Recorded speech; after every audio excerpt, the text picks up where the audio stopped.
The 3 days of events got underway Sunday, August 31st, 2008, with the final leg of the Great Walk for Freedom. The walk began 3 weeks earlier, with several volunteers carrying the message of freedom across 280 miles of Middle America, as they conducted town hall meetings and interviews with the press.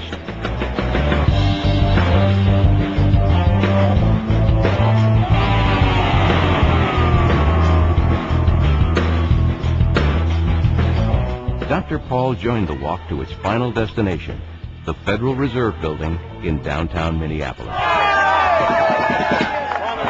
You know, the day I found out that there was a lot more interest in monetary policy I ever dreamed was at the University of Michigan. Not exactly a conservative campus, but we had a large crowd, nearly 5,000 people there, and they were really excited about the message of freedom and, you know, the foreign policy issue. But I thought, well, I wonder what they think about the Federal Reserve. I brought up the Federal Reserve, and they went nuts, and they started burning Federal Reserve notes.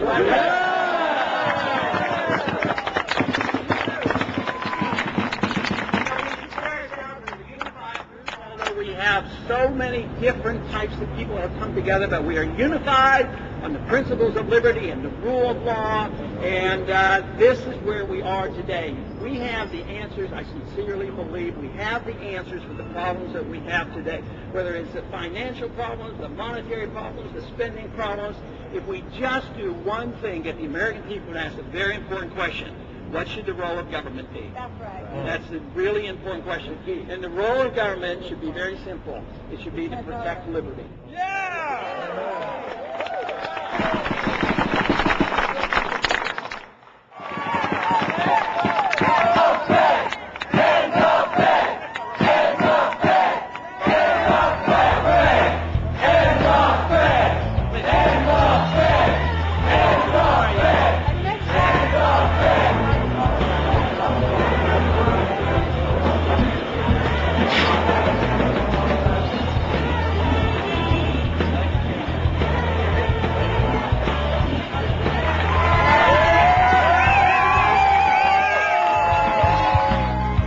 After the rally on the steps of the Federal Reserve, Dr. Paul ventured across the Mississippi River for an interview on Fox Weekend Live at the Excel Center, this year's home of the 2008 Republican National Convention.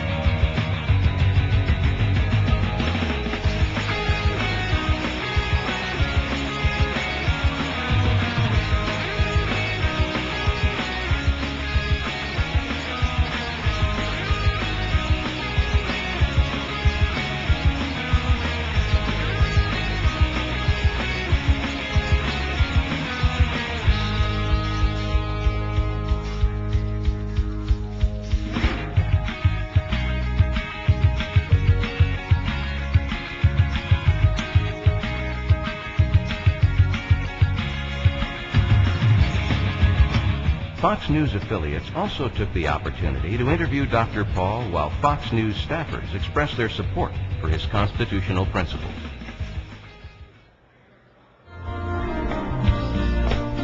Next, it was a short drive to the Tim Utz for Congress fundraiser, held in the heart of Minneapolis District 50A, where Dr. Paul was the featured speaker.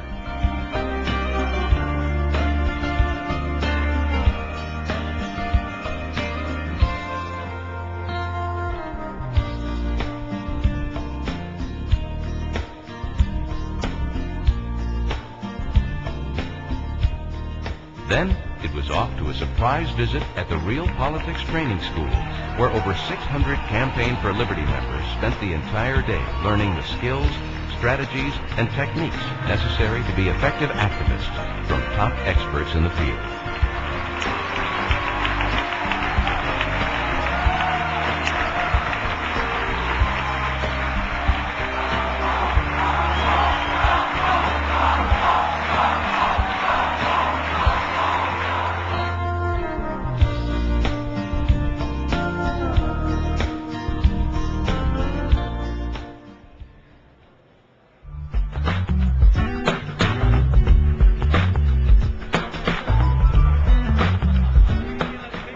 Capping off day one of the Rally for the Republic, the Campaign for Liberty held a reception for all Ron Paul delegates and alternates to the Republican National Convention.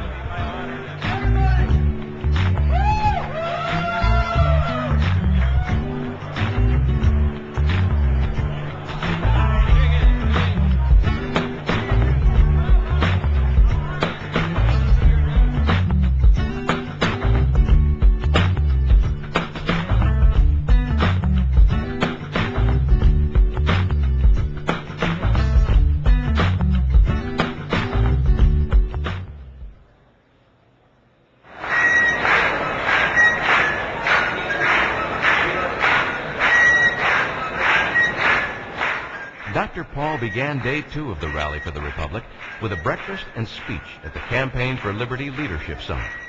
This comprehensive training session for organizing and winning precinct, district, or state elections was attended by hundreds of Campaign for Liberty members. The goal? To fully prepare and equip Campaign for Liberty supporters to take back our government.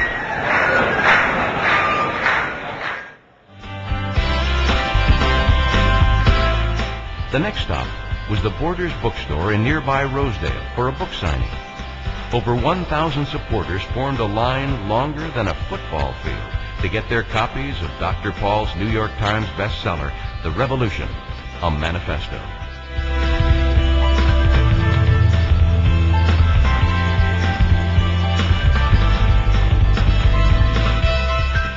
The Minnesotans for Limited Government organized a picnic to herald the end of the Great Walk for Freedom.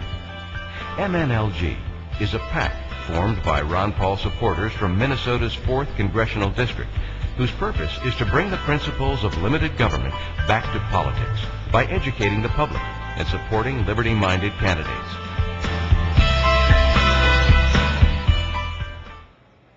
We want to wake up in a country that doesn't sleep, to stand and fight for our rights. The highly anticipated Ron Paul Nation celebration kicked off on a warm summer evening at the Blaine National Sports Center Stadium. Thousands of Ron Paul supporters gathered for the free celebration in their honor. Dr. Paul and the Campaign for Liberty organized the event to thank the grassroots supporters for all their hard work and dedication during the presidential campaign. If we all take a stand and stand up with this man, it's up to us to vote Ron Paul. Ladies and gentlemen, if I can have your attention real quick. For those of you that are more toward the back of the room, we want to fill up the front as much as possible. So if you can please move up to the front. Lots of space on the sides there. Thank you very much. The C-SPAN's live program at Washington Journal.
With all the media interviews out of the way, it was time for the main event at the Target Center in downtown Minneapolis, where over 10,000 supporters of Liberty would be gathering for the official kickoff of the Campaign for Liberty. Doctor, thank you so much. You know, Bill Maher loves you. He does? Yeah, he does. Before the program got underway, Dr. Paul obliged HBO's Real Time with Bill Maher for a quick political comedy sketch that would air nationwide later in the week. Welcome to our live internet audience on GCNlive.com. I'm here with co-host George Butler, producer of this program, along with myself, Richard Reeves. We are with Mark Skousen, the founder and promoter for the Freedom Fest. Mark, Mr. Skousen, tell us about Freedom Fest and what it is. Well, Freedom Fest is called a lot of things. The greatest gathering of free minds. It's called the Trade Show for Liberty. It's called the Focal Point for Libertarians. And somebody even called it the New Mecca for free thinkers. And we always have it in Las Vegas every July, the week after July 4th. And we have a great crowd this year. In fact, we're growing at 40% a year. Even during this recession, we're up 40% from last year. We have over 2,000 people who came to this year's Freedom Fest, including the Campaign for Liberty. So somehow the freedom lovers are bucking the economic trends. So tell us more about what's been going on here at this conference so far this year. Tell us some of the highlights. Well, we just finished the trial of the century, in which we put free market capitalism on trial. That's the big question. What was responsible for this financial crisis? So we had a lot of really great people who participated, including the mayor of Las Vegas, very colorful character, and wonderful man, and it just brought the house down. We just had a tremendous thing. We had 9 conferences in one, if you will. We had a World Economic Summit. We had an investment conference. We had the Liberty Editors Conference. We had a tax boot camp, offshore tax boot camp. We had a sacred text project where we talked about various religious groups getting together and stuff.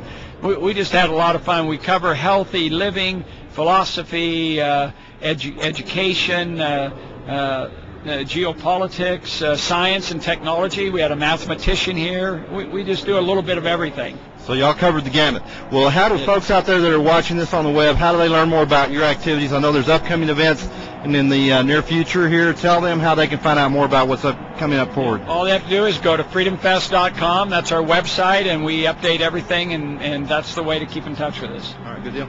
In closing, would you like to say anything? I know you're about to go on stage here, so tell us in closing what you'd like to say. Let me just quote Benjamin Franklin, who said, a virtuous and industrious people may be cheaply governed.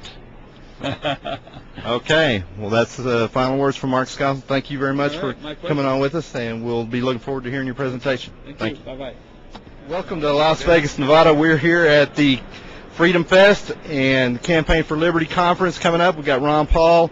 We've got Adam Kokesh here. He's running for U.S. State Rep in the state of New Mexico. Welcome, Adam Kokesh, and tell us what's going on in your race.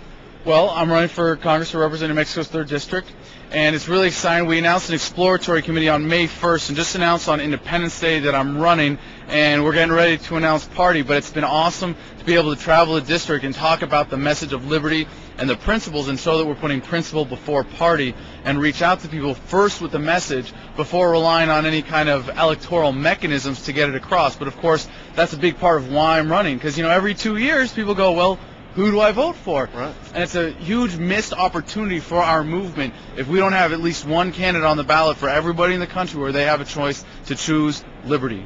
Well, I agree with you wholehearted. I tell you, this is going to be one at the grassroots level, I think, with people being precinct chairs in each and every precinct around the country and working their precincts to get to know some of their people. So have you done a lot of precinct walking yourself? I'm sure you have. Well, we're just getting started, so we're not quite there yet, but we've done a lot of traveling around the district. But this race is going to be won in the rural areas. The district is very dispersed, and there's a lot of people that have been really disenfranchised from the political system there. For example, the Native American population. I'm part Cherokee myself and went to the Native American prep school in the district. We're 19.9% of the population, and only a quarter of them voted last time. So it's really cool just to have an opportunity to bring people back into the system who have been disenfranchised and use the electoral process as a way to do it. But of course, that's not what really counts, because the ultimate goal of this movement isn't taking over Congress or restoring the Republic or, reinvigorating the Constitution. It's free minds. It's a revolution that's going to happen here and here for the American people. And the only thing that makes us free, and I know we're not exactly free today, and that's the challenge, but in a free society, people are free not because it's written down on a piece of paper somewhere or because there's some law that says you're free or some concept in government, but because your fellow human beings in your community, your friends, your family, your neighbors, agree not to aggress against you or tolerate aggression against you by the government or anyone else. That's what makes us free. And so being able to work towards that, taking advantage of the current system, the electoral process, to spread the message and help people embrace liberty and not tolerate aggression, especially by our government against each other, that's really what it's all about. Well, that's well said, Mr. Kokesh. Tell us, what are some of your views on the Federal Reserve? Most of our audience has never heard you speak, have never seen you even, and it's good to know we've got a fellow Ron Pauler that is running for Congress. Tell us your view on the Federal Reserve. Well, the greatest thing about being here at Freedom Fest and the Campaign for Liberty Convention was a debate this afternoon between Tom Woods and a couple pro-Fed guys, and I was there rooting for Tom Woods, who wrote Meltdown, and he's a great enemy of the Fed. So I think it needs to end. And I've been a big supporter of 1207. I hosted the End the Fed rally on November 22nd in Washington, D.C. in the belly of the beast. Had a great event there. So I'm all about ending the Fed. The point, though, with H.R. 1207 and S604 in terms of working towards a system of honest money isn't an audit of the Fed, which is what those bills are actually calling for, getting numbers on paper or anything like that. It's about pulling the curtain back and helping the American people realize that there's no value behind the dollar. The only thing that gives it anything is a shared illusion. All right, folks, I'm sorry we have to cut it short, but tell them how they can get in touch with you. What's your website? KokeshForCongress.com, Kokesh. Thanks. Thank you very much. To kick off our regional conference at Freedom Fest.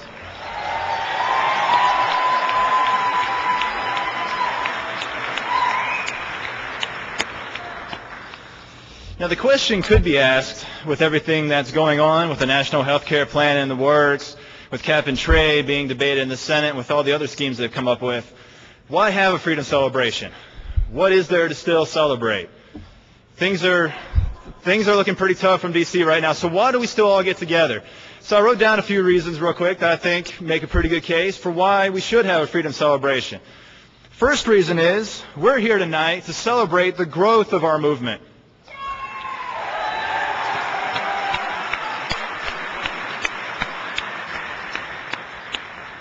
Now, if you had listened to the mainstream media during the campaign, you would have been convinced that all the thousands of people who showed up for the Ron Paul rallies were just those 3 spammers that somehow managed to manipulate the video and clone themselves repeatedly over and over. You'd also probably be convinced that the over 1 million people who voted for Ron Paul had slipped and accidentally hit that button in the voting booth. But whatever the excuse was, we're not supposed to be here tonight. We were supposed to go quietly away. We were supposed to be the fringe campaign. We were supposed to be these wild guys that had come in and had set everything ablaze real quick, and now we're gone again, won't be ever heard from again. So as Freedom Fest is showing, as our regional conference is showing, ladies and gentlemen, we're very far from going away.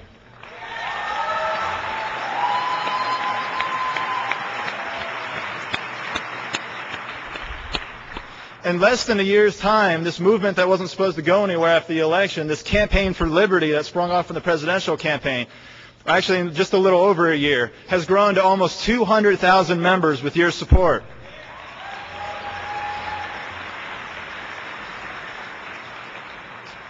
And with your support also, we've been able to reach out across the country, and we're bringing in about 6,000 new members a month. So it is growing. Word is spreading. As Dr. Paul likes to say, freedom is indeed popular. So our movement is growing. I think that's one reason why we can celebrate tonight. Our second reason is the vibrancy of our movement. We're not just adding people on. We're adding passionate people who are concerned about this country and are out there working to reclaim our republic and restore our Constitution.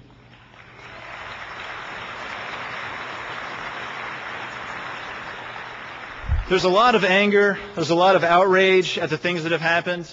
And we as well can look at D.C. and be very angry at what's going on, and be very outraged at the state of our country. But unless we get out there and we spread the word and we educate people and we lobby on some of these good bills that are in Congress, there's no point in being angry. So our movement, what we bring to the table, and remember now, the limited government movement is supposed to be dead. So all the momentum is supposed to be gone. But we do bring a passion. We do bring a vibrancy. We care. We're out there. We're knocking on doors. People that spend their Saturdays going out and talking about the Fed. That's not supposed to happen. But it does with our movement. Last time I spoke on our efforts to audit the Fed was in St. Louis at our first ever regional conference back in March. At that time, I told the crowd that we had arrived at 50 co-sponsors, which was the most support that bill had ever had. Ladies and gentlemen, as of today, we're up to 263 co-sponsors in the House.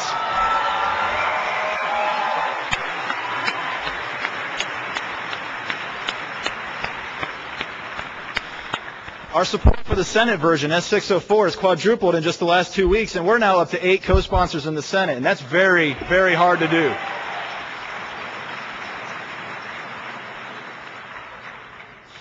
And just this past week, Senator Dement actually tried bringing S604 to the floor as an amendment, but he was struck down for supposedly violating one of the Senate rules, even though he spent the next 10 minutes talking about all the other Senate rules that are being violated by the bill.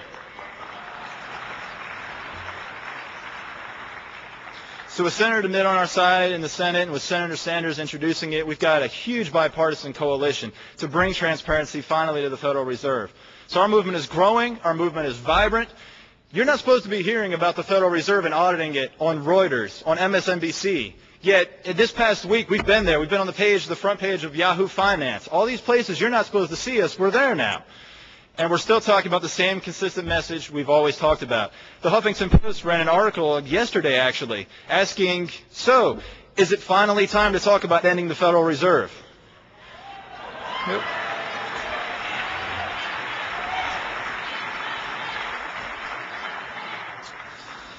The last reason I want to cite tonight is the message that we bring. We don't just look at opinion polls. We don't just go with whatever opinion happens to be popular at the time. But we have a consistent message that we've preached for a long, long time. And people are starting to wake up to that fact now. And they're starting to see that we were right, that Dr. Paul was right, that Tom Woods was right, that so many of these speakers are right about everything. Our message is not one that tells people you have to pick between Party A and Party B's plan for your life. Our message is one that tells you you can choose the principles in the Declaration of Independence and the Constitution in order to get your neighborhood and your lives back.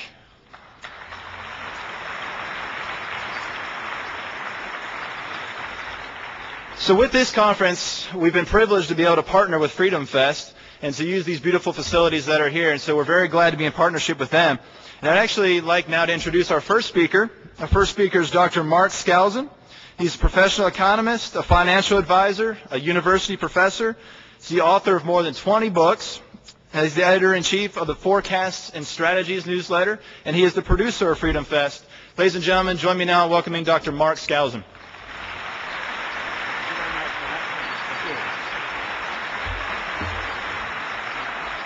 Thank you very much. It's a delight to be here and to welcome you to not only the greatest libertarian city in the world, Las Vegas,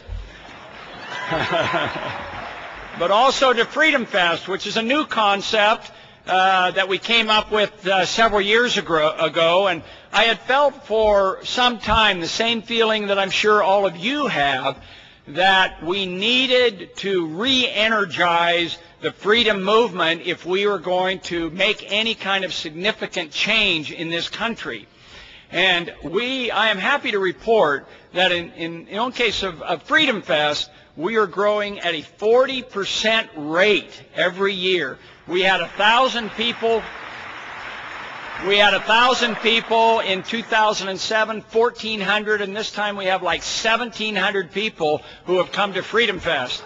And this is at a time, I remember when we were organizing our conference, which we always have a week after the July 4th weekend, and we always have it in Las Vegas. And as I started approaching some of the think tanks, almost all of them said, "Oh, I'm sorry, Mr. Skousen, budget cuts, we're not hiring, we're not doing any new programs, we can't come to Freedom Fest," and so forth. And yet within 6 months, all of that changed. And people who said they couldn't come decided they could come. And so we have Cato here, we have Reason, We have Heritage Foundation. We have all of these great units, and you are all welcome, by the way, for those of you who come back tomorrow for the training session. We have our exhibit hall open, and just spend a little time and walk down there, and you will feel the electricity that you feel here tonight when you visit our exhibit booth and see all the wonderful members of the freedom movement. Now, as one of the things we do is we have an investment conference here, and I hold in my hand our little symbol at Freedom Fest, and one that I encourage all of you to keep dear to your heart or in your pocket as a good luck piece, not the U.S. dollar, but a silver dollar, and that represents two things that Ron Paul has taught me over the years, and I've known Ron Paul for 30 years. He and his wife Carol, they are wonderful people, and they are the ones who taught me that this is real, true wealth. But it's not just true wealth, it's independent wealth. It represents freedom and ideology. And my view is there's no more powerful force than the combination of wealth, of true wealth, and freedom. You put those two together, and we are unstoppable. Gold and silver, that's right. So I just want to say also that we are so supportive of Freedom Fest. We are very supportive of Campaign for Liberty. This is not an organization that is going to go away anytime soon. This is going to just grow and grow and grow. And we welcome you every year to Freedom Fest. We'd love to have you come and celebrate and invite all of these very influential people to us. On a personal level, Ron Paul has meant a lot to me as an individual. For my wife and I who have known him, I knew him back in the 1970s.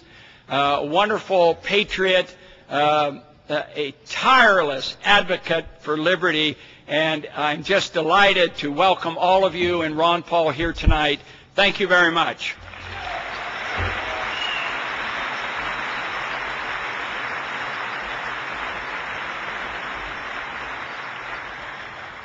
Thank you, Dr. Skousen. At this time, I'd like to recognize our western side of the country state coordinators. So when I call your name, please stand up so people that are here and from your states can see you and get to know you.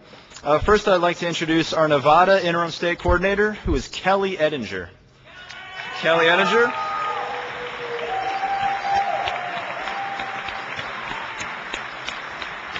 Next, I'd like to introduce Jeff Greenspan. He's our Arizona interim coordinator.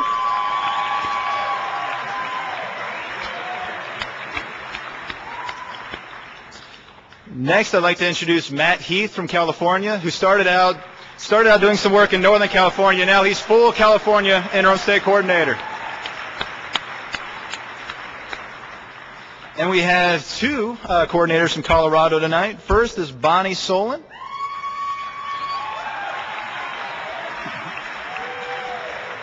And second, we have Mike Angelo with us.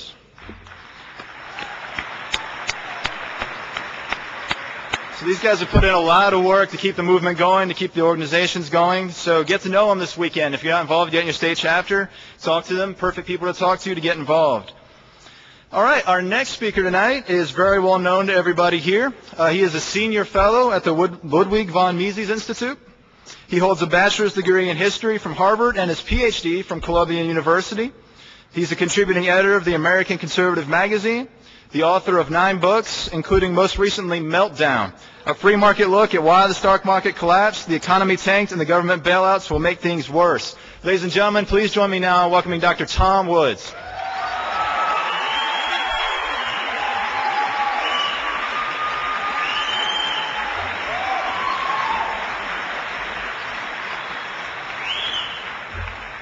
Thank you guys. Boy, you guys are my favorite people in the world. I'm so glad to be here. It's so wonderful.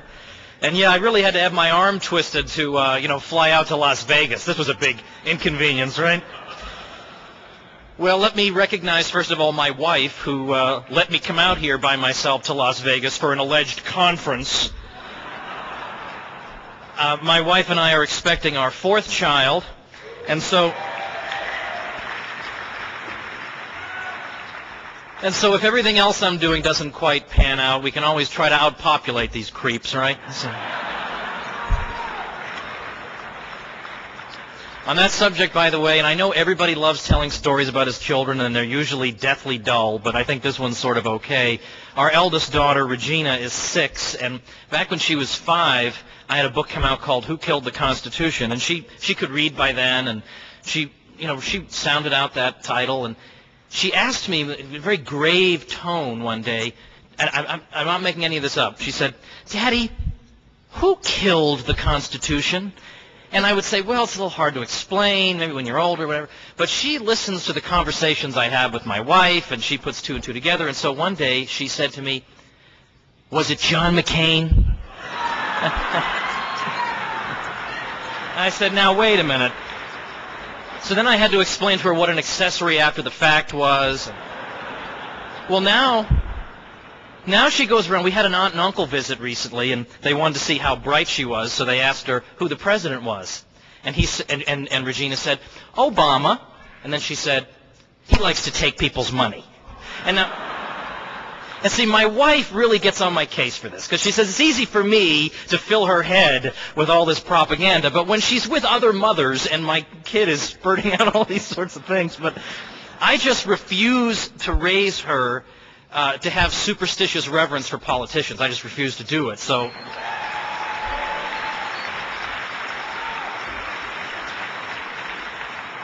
Matt, by the way, mentioned my book Meltdown, which I'm going to be signing copies of that and a couple other titles at the end of the event today. And I'm told by the book vendor that I'm being outsold right now by Steve Forbes' new book.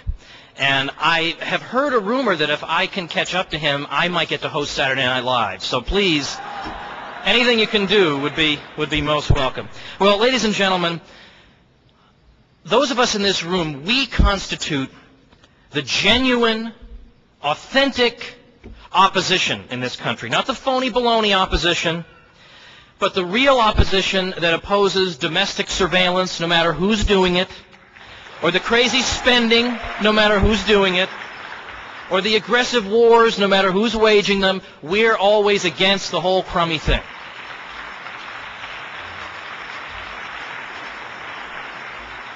And because we are genuine opposition, because we don't just give pretty speeches and then go home and forget about it, this is why the establishment isn't going to take a liking to us. And that's okay. I can live with that. These are creepy people anyway. I can live with that. But we should remember what happened to Ron Paul when he returned to Congress in the election of 1996. Now, I wrote the first article I ever wrote about Ron Paul in 1996, and the article was called Ron Paul and the Two GOPs. Well, the one GOP is the one we pretty much are stuck with, and the second GOP was him, and, a few hangers-on. But I think we know it. It's in effect, you can more or less trace it back to the Eisenhower-Taft division. So I wrote about that, and I wrote about how his announcement of his candidacy was received by the Republican establishment in 1996. They weren't exactly throwing flowers in front of him as he walked out to make the announcement. In fact, Dr. Paul went to Washington to visit the Texas delegation, a Republican delegation there, to talk about his intention to return to Congress. And they, to his face, said, "Oh, that's just super. Yep, we couldn't be happier." And then shortly after that, all of a sudden, by an interesting coincidence, the incumbent from Ron Paul's district at that time, Greg Laughlin, suddenly announced he was switching from Democrat to Republican, and all the establishment Republicans endorsed Laughlin over Dr. Paul. Now, here's a guy, not 10 minutes earlier, they'd been condemning him as a corrupt hack. They wrote up a brochure listing all his corruption. But when Ron Paul's going to run against him, well, wait a minute, now he's looking pretty darn good. Now, this is very significant because both Texas senators went and endorsed Laughlin.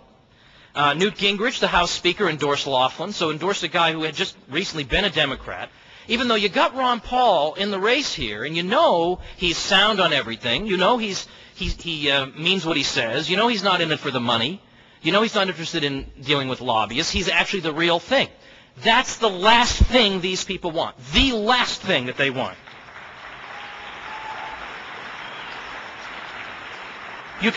you can take a wild guess which candidate both George Bushes campaigned for.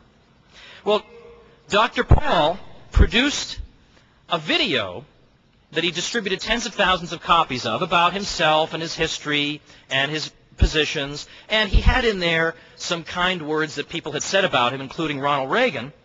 So after that video came out, Ed Meese, who was the Attorney General, made a special trip to Texas to make clear to everybody that Ronald Reagan hadn't actually endorsed Ron Paul in this particular election. We want to make sure everybody understands that. That's critical, that I make this trip to say that. And by the way, I support Laughlin too.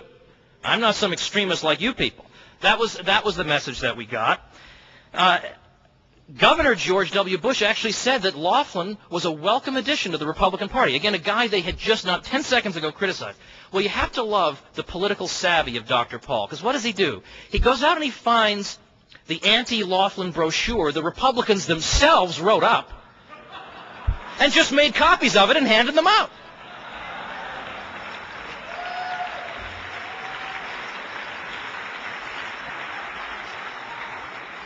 So he ended up winning after all. Well, ladies and gentlemen, even though we're not liked by the establishment, what we have to say and what we have to offer is something that the grassroots is craving.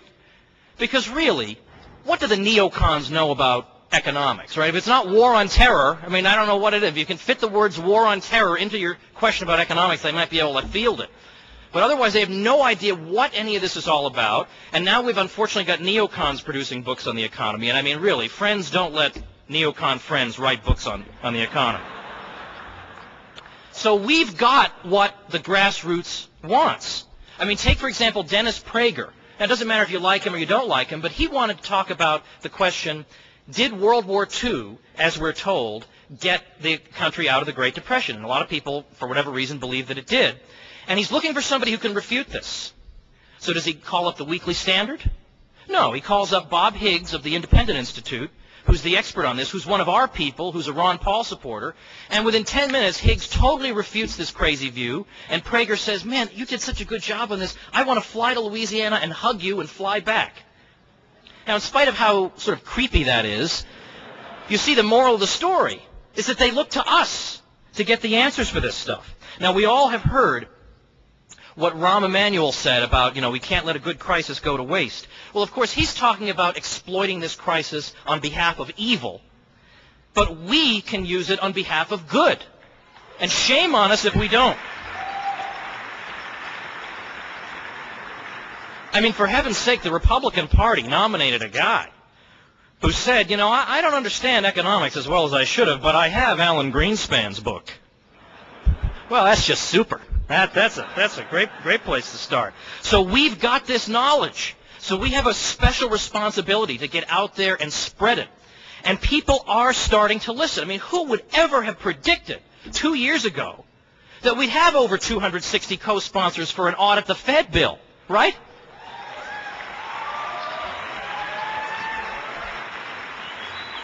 I mean, we couldn't get anybody to talk about the Fed. I mean, almost to even admit it existed took effort. And now it's almost like all the cool kids are, yeah, of course we're anti-Fed, man. What do you think this is, 2007? We're all anti-Fed now. Well, I mean, Ron Paul made that possible. Suddenly you can be anti-Fed and people say, hey, that's a position that some people hold. It's amazing. It's an astonishing thing. Well, there was a story that ran, I don't know, maybe a month ago, about a member of Congress, again, I'm not endorsing these particular people, but a member of Congress named Michelle Bachmann from Minnesota. Now, what's significant here is that the left dislikes her for all the most idiotic of reasons. Because, one reason they dislike her is, and I'm not making this up, I promise you, I'm not making this up. One reason they dislike her is she's reading books about business cycles. Oh, well, we can't have that. We all know the most urgent task right now is to have our members of Congress keep their knowledge level right where it is. That's the most important thing. And in fact, there was an article, I won't mention the source, but some of you read my reply to it, in an article I wrote called Establishment Chic Against These People. I don't want to mention them because I don't want to drive traffic to these creeps. But Google establishment chic woods, and you'll see my article. But these people were criticizing Michelle Bachmann because, for one thing, she was asking Treasury Secretary Geithner where he got the constitutional authority to, shovel all this money at all these companies. And doesn't she know that, hey, we've got an elastic clause in the Constitution, baby. I mean, wouldn't you think that people on the left, so-called progressives, would find it kind of interesting that you've got a former Goldman Sachs guy shoveling money to the most privileged people in the country? Like, wouldn't that be slightly interesting to somebody on the left? Oh, no, it just goes to show what a crank this woman is. Well, what took the cake, though, was Dr. Paul invited me to his office in February. I had no idea this would acquire so much notoriety. He has these meetings every month or so in his office, and I came and talked about Meltdown. Dr. Paul contributed the foreword to the book, and I talked about business cycle theory. We had about 10 congressmen there, and I gave everybody a signed copy, and her staff says that she's been reading it and very interested in it. And this was what they were going after her for. Oh, my goodness. She's reading about Austrian business cycle theory, man. Well, we don't know anything about that, but it's got to be wrong, baby, because it doesn't blame the free market for the economic collapse. I mean, just total, utter nonsense. So, in other words, she's willing to consider the possibility that the Fed might have had a teensy-weensy bit to do with this. And the very same people who coined the phrase question authority are getting on her case because she's, questioning authority. That's what I mean when I say we are the genuine opposition. Talk about phony opposition. Here we have people who coined the term question authority, and it turns out that it means question authority except the Treasury Secretary and the Fed Chairman and the Central Bank and the medical establishment and the bipartisan foreign policy consensus and the SEC and the official version of American history they taught you in 4th grade.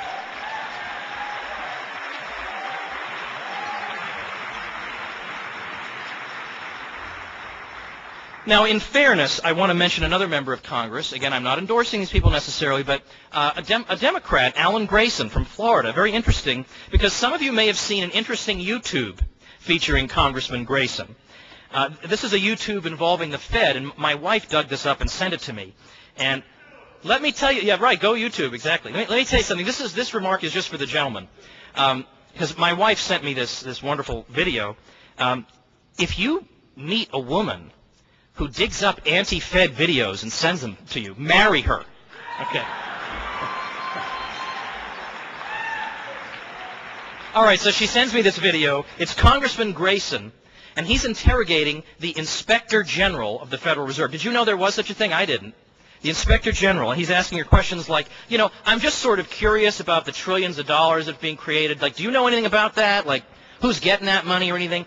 And just go to YouTube, type in Grayson, Grayson, and Inspector General, Fed Inspector General, and you'll see it. And she barely even seems to understand the question, much less can provide an answer. I mean, it is absolutely astonishing. Well, let me read for you the description of the Inspector General role. I mean, this sounds, by the way, like something that you'd put on a really crummy resume. It's got all the lingo about, hey, I'm a team player, sort of like all that sort of rhetoric.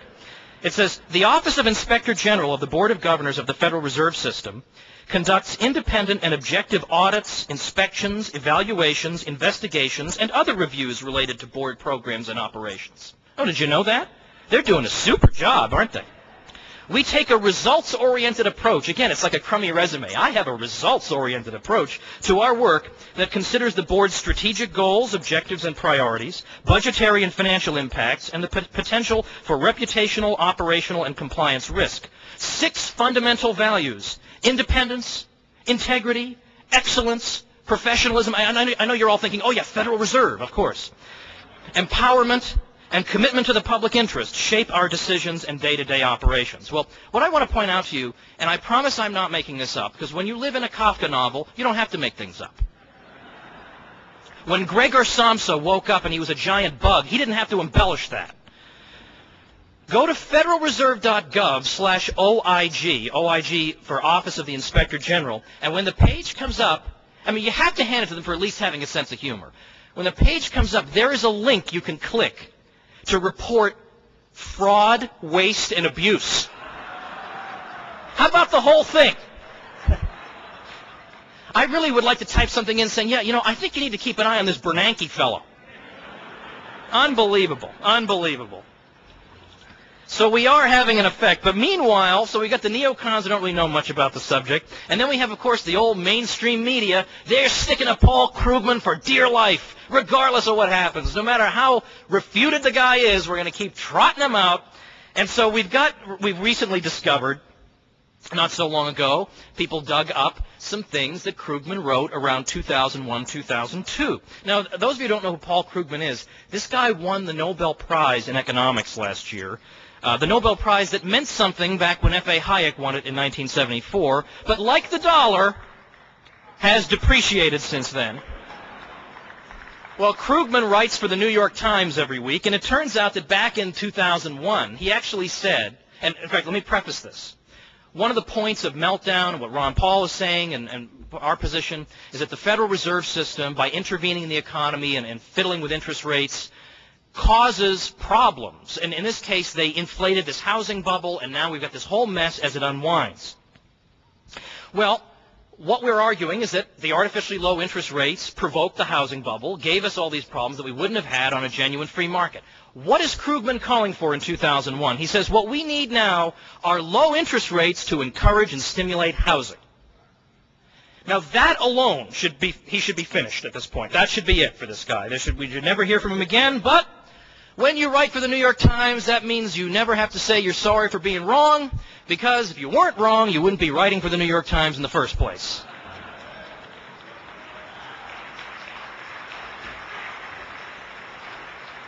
Now, the changes in our society are coming fast and furious, so it's not like we have a whole lot of time. It is unbelievable how many radical changes have occurred with so little debate.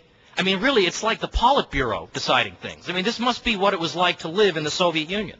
And meanwhile, we're being taught to trust in the same institutions that gave us the mess and listen to the same experts. It is like an Orwell novel. In fact, it's like a Kafka novel tied in with an Orwell novel. It's like you wake up a giant bug, and then they throw you in jail, basically. It's like American life right now. But at the same time, we are growing. Now, I don't know if we're going to grow fast ernoughh. I don't know if we're going to win. I hope we do. But there's so much going on out there, so many wonderful signs, legitimate green shoots, not the phony baloney Bernanke kind, but the real kind. Like Michael Moresco, the great Liberty rider who's riding across the country. Like these End the Fed chapters around the country. Who thought there'd be End the Fed chapters? I got to look up my local End the Fed chapter? I can't believe there is such a thing. In fact, earlier today at Freedom Fest, Gene Epstein of Barron's and I participated in a debate on the subject, is it time to abolish the Fed? And we debated two people, one person who was sort of on the fence and another person who was very, very much in favor of the Fed.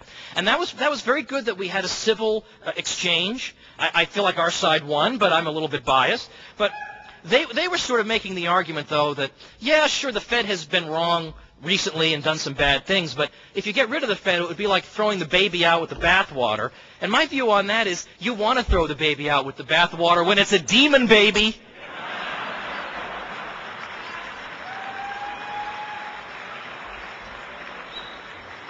But look at this. We've got these Campaign for Liberty regional conferences going on around the country. We've got a wonderful documentary coming out about the Ron Paul campaign. It's called For Liberty, so you should all go to forlibertymovie.com and find out about that. It's coming out next month. I think we can learn from this. It'll also be a great morale boost. Because I remember when the campaign came to an end, I was so depressed and discouraged. I thought, well, how am I going to spend the 3 hours a day I used to spend on YouTube videos and whatever? What am I going to do with myself, right?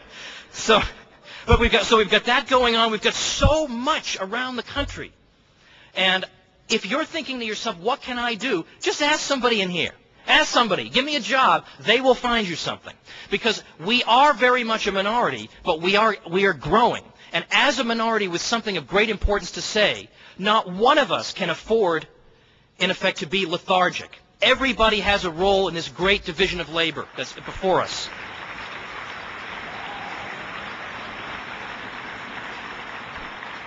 There is something for everybody to do. Some people are good organizers. Some people are good idea men. Some people are good writers. Whatever it is. Some people are good at yelling through bullhorns, whatever. Some people run for office, and I mean, that doesn't always work out. But Ron Paul, I think his time in office, this man and his decision to run for president, this is the one event that has done more to spark more interest in these ideas than anything I can think of in recent memory. So there's something for all of us to do.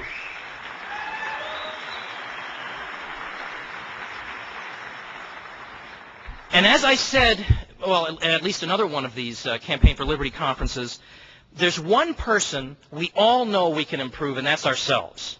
I mean, first, we don't all have the ability to speak to a national audience the way Ron Paul does. Or we don't all have the ability to speak in front of conferences. Sometimes we can reach our friends, we can reach our neighbors, we can reach our family. That's what we can do. Then that's what your job is, to do what you can do where you are. And that means giving somebody an article, not forwarding to them every single article you read, because then they don't open them anymore and they delete you and whatever. You have to be strategic about this. But give them a DVD or send them a YouTube, because some of you, I know, you watched a YouTube and you suddenly said, whoa, wait a minute, I got to rethink this whole thing. You have to be the catalyst for other people, because we are all we have. As I say, we don't have the establishment in our corner. They're dead set against us. All we have is us. So we have to think of what each one of us can do. So as I say, at the very least, we can all improve our own knowledge of the principles we defend. And so to sort of help people do this, I put together some reading lists. And that even if you don't have time to read, they're also listening lists. They're MP3s and stuff. Because you think there are a million articles and a million books and a million MP3s. Where do I even start? But if you want to sort of make sure you get all the stuff about the Fed or all these other issues, civil liberties, and there's some gap in your knowledge, I put this stuff together, and I sort of picked out what I thought was a good intro to all this stuff. And so even if you don't have time to sit down and read, you can always listen. You can always listen in the car. We got to make the best use of our time, because it is not on our side.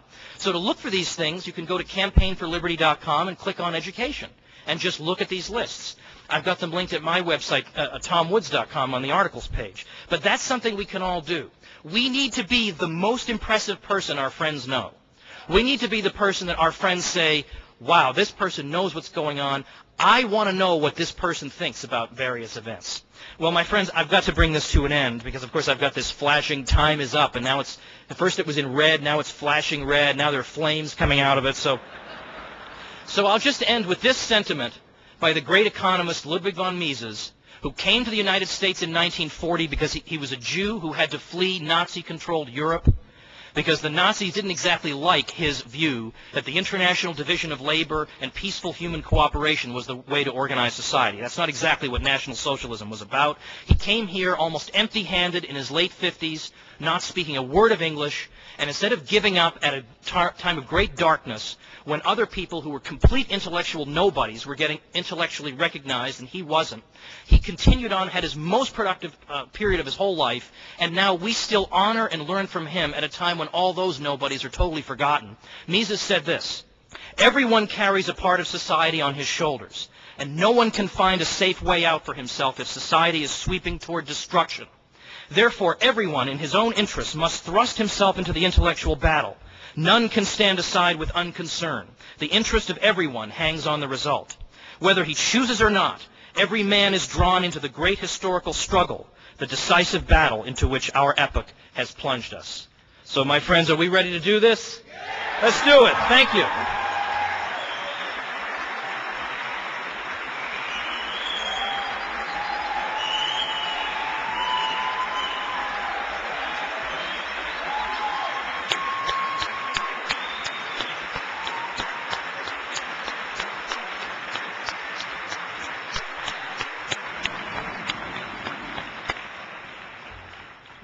I will say this: if you want more Tom Woods, we have more Tom Woods for you tomorrow. Our conference training will be taking place, and Tom will be speaking from 1:50 to 2:40 on sound money and sound economy. And that'll just be one of the many classes we have tomorrow, including the real nature of politics, caucuses, mass meetings, and conventions. So there's more information on that in the lobby if anybody would still like to register for the training tomorrow. So right now, I'd like to introduce Campaign for Liberty President John Tate. So, ladies and gentlemen, Mr. John Tate. Thank you. First, I just want to thank everyone for coming to the kickoff of our third regional conference. As both Tom and Matt said, we are growing, we are on the march, we are making a difference, and it's because of you. Thank you. But more importantly, I'm here tonight and I have the great honor to introduce our next speaker, an Air Force veteran, a doctor, physician, a husband, father, grandfather, great-grandfather, and the honorary chairman of Campaign for Liberty, Dr. Ron Paul.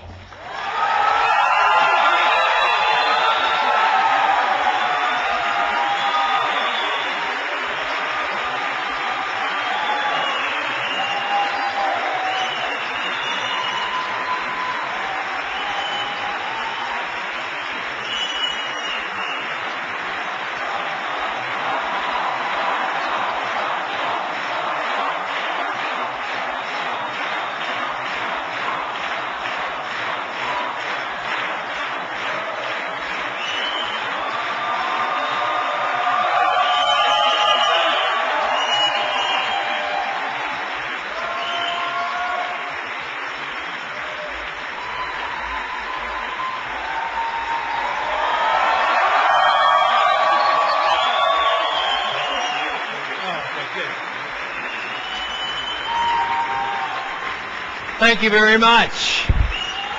Thank you.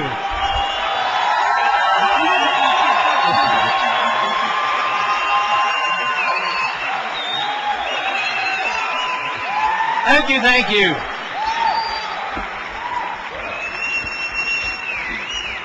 I brought a friend with me tonight. She's going to say hello. Ron wanted me to welcome all of you and tell you how wonderful it is to see you here tonight and how glad we are to be here. And we've been treated royally. It's a wonderful place to be, and thank you all very much. And now I'm going to give you the love of my life.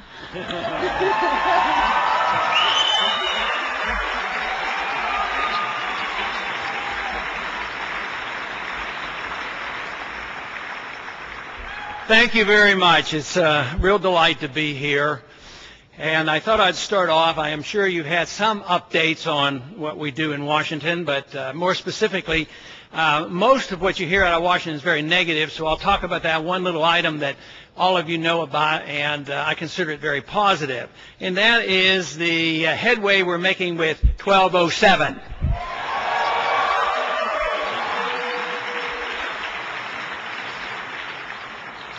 If you haven't heard the final numbers, there were 5 new members signed on today. It's 263.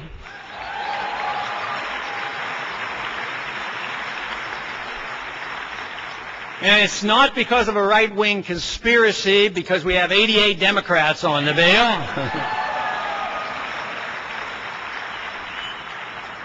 And we're down to only 2 Republicans that haven't signed on, so I might just leak those names out in case you know them. That's Mark Kirk and Joanne Emerson. So if you know them, call them up and ask them, when are they going to join us? But it is a good sign that the system can work if we do the job. Washington will respond if they hear enough from the people. They sort of like their job, but they want to know you're out there. Then they'll know what they're supposed to do. and they've heard from you. So the fact that we've been doing so well has been a result of your efforts and the efforts of so many others around the country. And as long as it works that way, what we have to do is wake up the country to the whole idea of liberty, not just auditing the Fed, but we need to wake them up on foreign policy, civil liberties, and sound money and economic policy.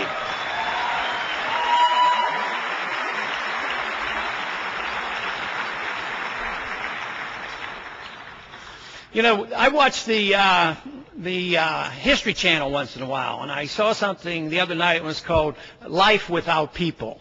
Some of you may have seen that. And it's pretty amazing what they assume would happen. I imagine it's fairly accurate. What happens, you know, things fall apart rather quickly if there's nobody there to maintain things. And but I got to thinking, what would life be like without the Fed? Now that would be something. But, of course, when you don't have people, the infrastructure falls apart. But with the Fed and big government, it looks like the infrastructure is going to fall apart anyway. So we obviously have a big job before us. And at the rate we're going, it looks like it's almost the goal of government to bring things down, because the worse things get, and the more money they spend, the more debt they have, and the more money they print, so they run into problems. So what do? They print more money, spend more money, run up the debt, and then they wonder why it doesn't work.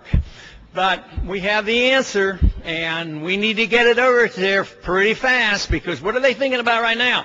A new stimulus package. Sure, we need a stimulus, but I'll tell you what, if the economy needs a shot in the arm, which it obviously does, one of the better ways, instead of taking money out of the pockets of those of you who saved your money and are still working, why don't we put the money back into the pockets of all Americans by, first, we'll just do this by making sure everybody has more money in their pockets, let's get rid of the income tax and no withholding taxes immediately.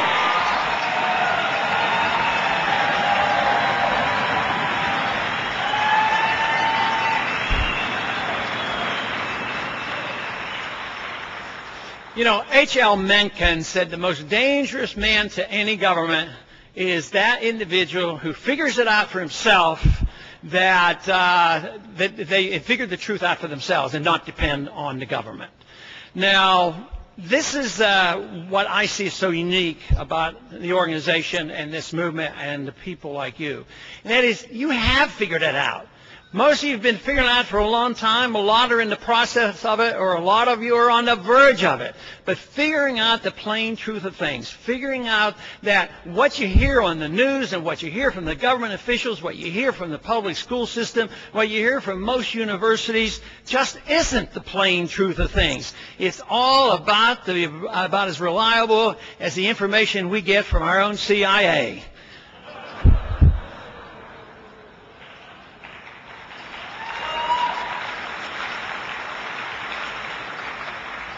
In Washington, there's a lot of effort, though, to make everybody a good patriot. You know, remember not too long ago, just a few years ago, the litmus test for patriotism was voting for the Patriot Act. Then if you voted for the Patriot Act, you were a patriotic a member of Congress.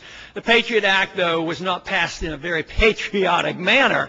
The Patriot Act came up within hours of discussion and debate and voted on, and actually it wasn't available for anybody to read or understand.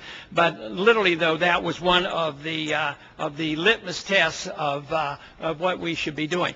But this week, I had a tough vote on Thursday, and I wouldn't be surprised if a couple of you in here might disagree with me. But I thought I'd explain this vote, because once again, it was the litmus test of patriotism. It's similar to the test that we went through every year or two when the Republicans had charge of the Congress, and that was, will you vote for a flag amendment? You know, don't touch the flag. If you don't vote for that, then therefore you're un-American. Another one they've used for over the past several years has been, if you don't vote for money for the troops, endorse some aggressive war, then you're unpatriotic and you don't support the troops and you're un-American. But this week we had a vote to paste the Pledge of Allegiance in the Visitor Center. Now, I don't know if you know anything about the Visitor Center in Washington, but it's a multi-million-dollar boondoggle that took years longer than it was supposed to, and it is you know, the cost overruns were unbelievable. So now they wanted to show that we were patriotic and put the Pledge of Allegiance on the wall. Now there were a few of us that voted against it. Now I voted against it for a particular reason. Others voted against it because they were insulted by the word God appearing in the Pledge of Allegiance. That didn't bother me as much as some other things. What bothered me was putting as much emphasis on the Pledge of Allegiance when you think about when the Pledge of Allegiance came by. You know, we had a Constitution, an oath of office, the Bill of Rights, the Declaration of Independence that they totally ignore up there, and yet they want to put the litmus test on the Pledge of Allegiance.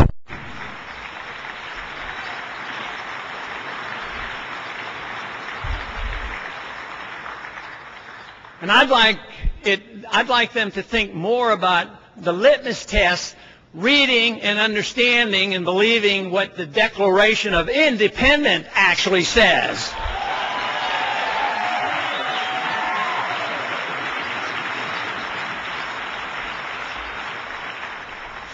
You know, Mencken said the dangerous man and man or woman to the government is the one that has figured things out.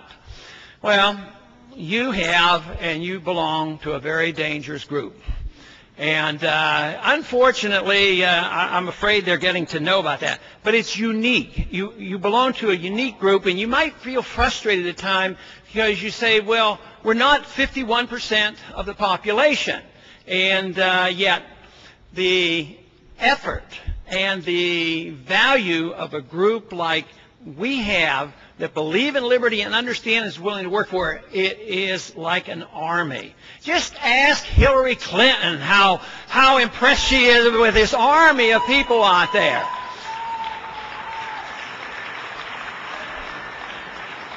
You know, when she made that statement before the Banking Committee and praised how energetic the supporters of liberty were, the chairman, under his breath, I don't know if any of you heard that, under his breath he says, "You better keep it quiet. All you're going to do is encourage them."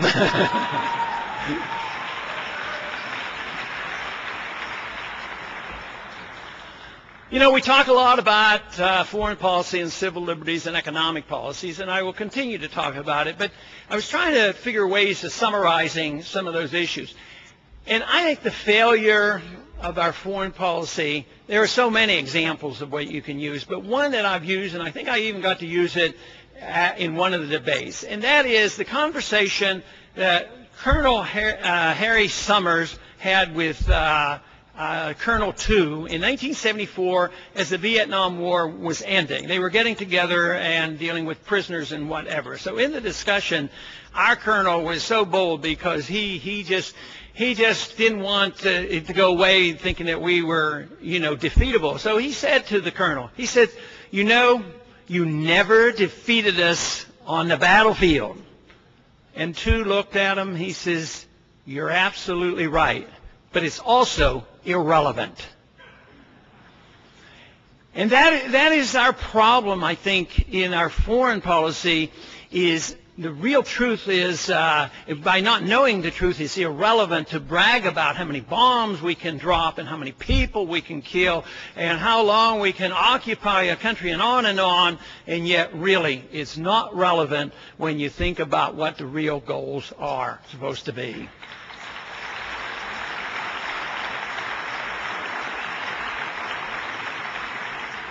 It was said after Vietnam that the Vietnamese generals who then were communicating with American generals said, "You never understood," and he's talking to the Americans, "you never understood what the problem was with you because you thought it was a battle between democracy and communism." He said, "But for us, it was always foreign occupation." And that is what energized their people. And that is why we're having trouble now with our foreign policy, with the continued threat and the continued draining, because our government has refused to accept the truth which is staring us in the face. And that is that we are being brought to our knees, not militarily, but financially, because we're not willing to say that the threat comes as a consequence of bad policy. And yes, they will have the moral high ground no matter what they believe in, what their religions are, because we're 6,000 miles from our shores and we're occupying their land, and we would react the same way with any other foreign power.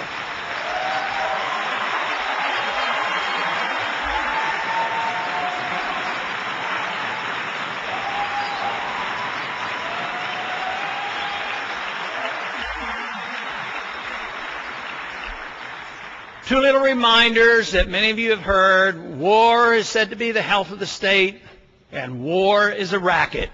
And I have come to that conclusion. It is very rare, at least in our history, where a war was absolutely necessary to defend this country. war has been used too carelessly, and it continues to be. And what were we promised in the last election? Some sympathy from some of our supporters, and even hope coming from me that with the new president we would have a different foreign policy, that a war would be ended. But what is happening? Does anybody really believe the war is going to end in Iraq? The war is continuing, unfortunately. The war is expanding in Afghanistan and spreading into Pakistan, but we continue to bleed, both in real sense as well as the financial sense. Exactly what the Iranians and the Al-Qaeda and Osama bin Laden, they all said, this is what we'll do. You know, just recently the Russians came along and they said, we're not going to oppose you anymore. If you want to haul weapons into Afghanistan, we're not going to resist you, and you can fly over our territory and even drive over our territory. And I thought this was rather strange. Now, why would they want to do that? Because, you know, we're sort of in the face of the Russians as well. We've done to them what would have been equivalent to the Russians coming and putting missiles in Mexico, and us saying, oh, we don't care about that. But I got to wondering, what would be behind the Russians wanting to do that? I think maybe they just want to keep encouraging us, keep us on. They would like to laugh at us like we laughed at them when they got bogged down in Afghanistan. But, you know, you'd think we'd have a memory. I mean, the Muslims have memories of thousands of years, but Americans in the military might, and our government have a memory of about 3 weeks. So maybe that is the case. Unfortunately, being there is not much to our benefit. But you know, in the civil liberties issue and the privacy issue, one principle that we have accepted is the principle of prohibition. If we have prohibition of those things that we think are not good, that we can have moral behavior corrected by prohibitions and mandates, all of a sudden we're going to be a more moral nation and we're going to be a better nation. The whole thing is, it's just like foreign policy. The more we pretend we're protecting ourselves and building up national defense, the weaker we get. So the more we use this idea of moral imperialism on our own people, the more the problems are. Take the war on drugs. We have a war on drugs, well intended by most of those who push it. And they say, yeah, drugs are bad for you. But how about the war on drugs? Isn't that bad for all of us as well?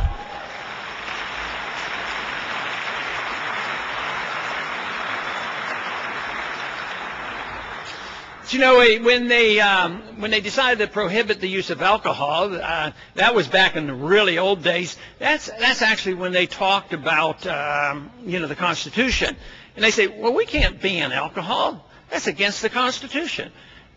Can you imagine this day and age of amending the Constitution to do some of the things they're doing? They wouldn't think about that. They amended the Constitution, didn't work, and then they repealed it. But now all this prohibition and interference. Just a couple weeks ago, we decided, you know, cigarettes are bad for you too. I wonder how long it took them to figure that out. I mean, it must be just recent, because for 100 years we were subsidizing tobacco. Now that we got all these people sick from tobacco because we were subsidizing and encouraging people to make a lot of money, now we have to say, oh no, we got to prove ourselves. So we're going to regulate cigarettes as if it's a drug. Well, you know, I think cigarettes are horrible. I think they're very damaging to health. But I just don't think that's the role of government. And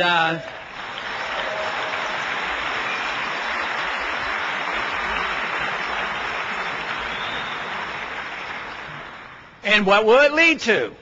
Already, you know, federal and state taxes on smoking is very high. I understand the underground economies have already started, black markets in tobacco products, but it's going to be a lot more. I mean, that's what will happen if they have all these rules and regulations and taxes. It will do nothing more than promote the black market and really not solve any problems. Because of the government, how long has it been putting it on a package as a danger to your health? You'd think, well, maybe that should have worked. Well, it didn't work, so they're going to the next step. But it's this principle that is so bad that we as the American people have accepted this notion that we should be tolerant of this federal nanny state. And I would say it's time to end this tolerance of the government telling us what to do every single minute of the day.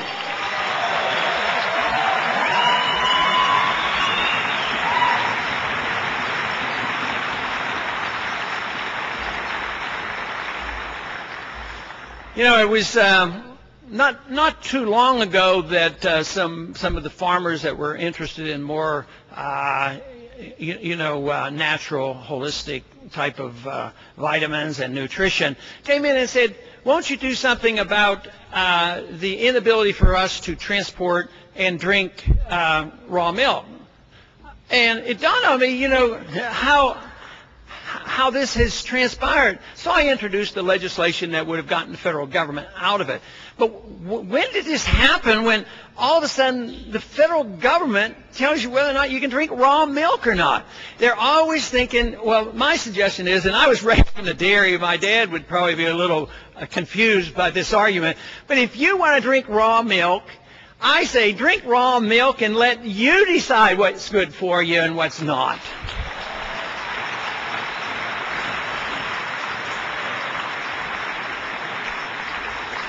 One of the outgrowths of the drug war has been the rather ridiculous prohibition against raising hemp. Now, hemp is a really dangerous product because if you decide to smoke it and you want to get high, you need a cigarette as big as a phone pole. But nevertheless, you know, what we do is we ban hemp, a commercial product, can make thousands of different products, which has been legal in this country since colonial days up until World War II. But then because of all the fanfare with the drug war, say, no, sort of looks like marijuana, we better not do this, let's get it off the market.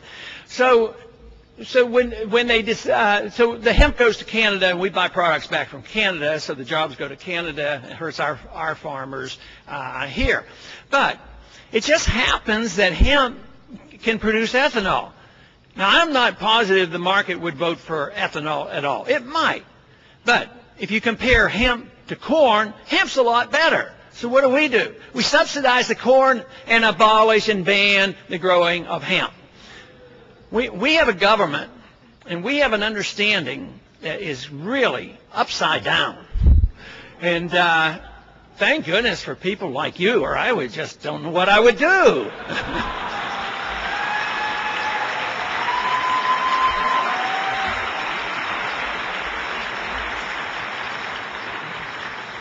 And your voices can be heard. They have already been heard. We prove that is the case.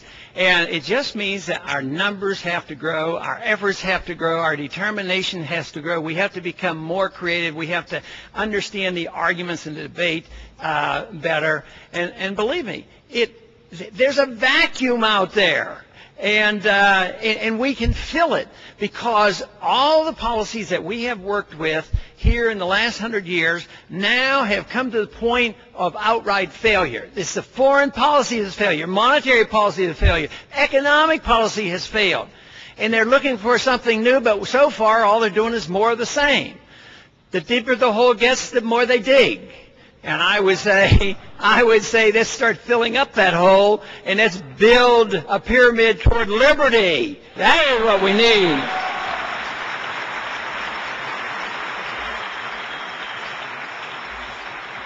In economics, we have accepted the notion that it is right and proper and moral for the government to provide a safety net for everything.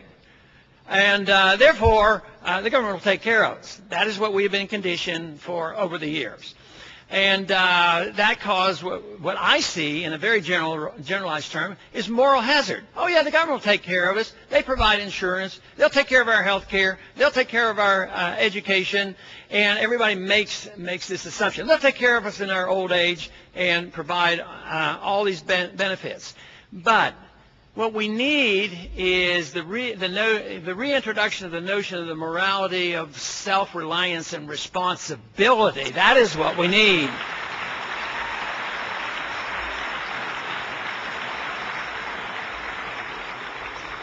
You know, there have been other events in the news that I want to talk a little bit about. There's a debate going on right now about our next Supreme Court Justice, Sotomayor.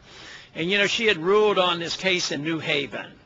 And I think that's a case worth studying. And she ruled, and then it was reversed 5-4. But I don't think that means the problem there has been reversed. But she ruled, the test was given, and the white individuals passed, and they got promoted. And she ruled, no, you can't do that. You have to take into consideration. Now, listen to her reasoning. She defended her argument by affirmative action law. She says, the law says and the way I interpret the law is that you can't do this kind of thing. She never even considered, well, what does the Constitution say? People have to look to the Constitution on these things. But what was the consequence of her original ruling? The consequence was that nobody got promoted. Now, that's a strong message. That is what happens under socialism, whether it's economic or whatever. Nobody gets promoted. Nobody moves up. Everybody is lowered. Educational standards are moved down. Economic benefits are moved down. We become more equal. Equal in poverty is what's happening. So let's return to the belief that we should be rewarded for our efforts and that we are allowed to keep the fruits of our labor.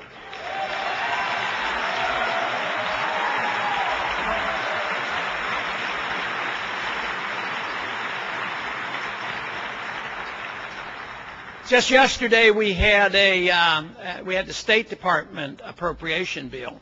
Republicans get the last amendment. It's called recommit, amendment to recommit, last effort to improve the bill. So the Republicans came up with a bill dealing with Honduras. Now, I don't know how much you've looked into Honduras. I keep trying to read about it and study and find out who's on which side. And I've just talked to two individuals this week who are American Hondurans and who have just come back from Honduras. And they were, trying to give me some insight. But the way I see it right now is that there was an army coup.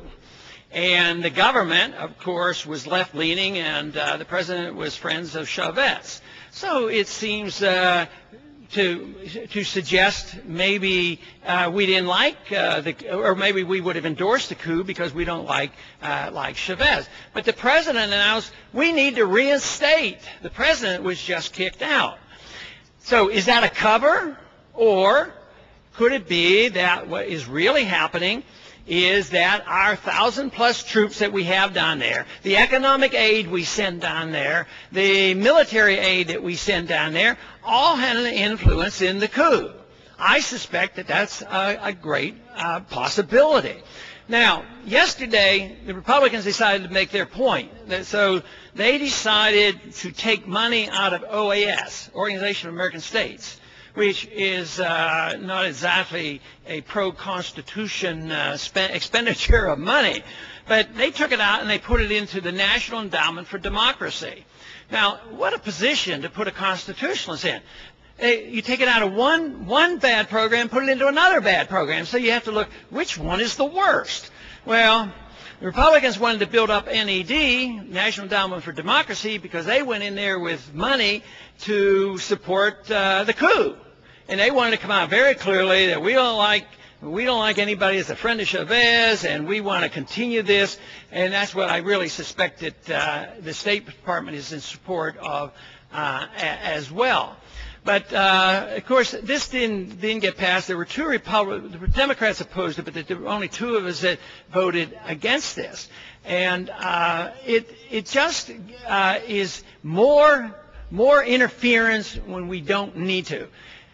We don't need any money in the OAS. We don't need any money in the National Endowment for Democracy. We don't need any money in any foreign aid, and we need to bring all those troops home from all those countries.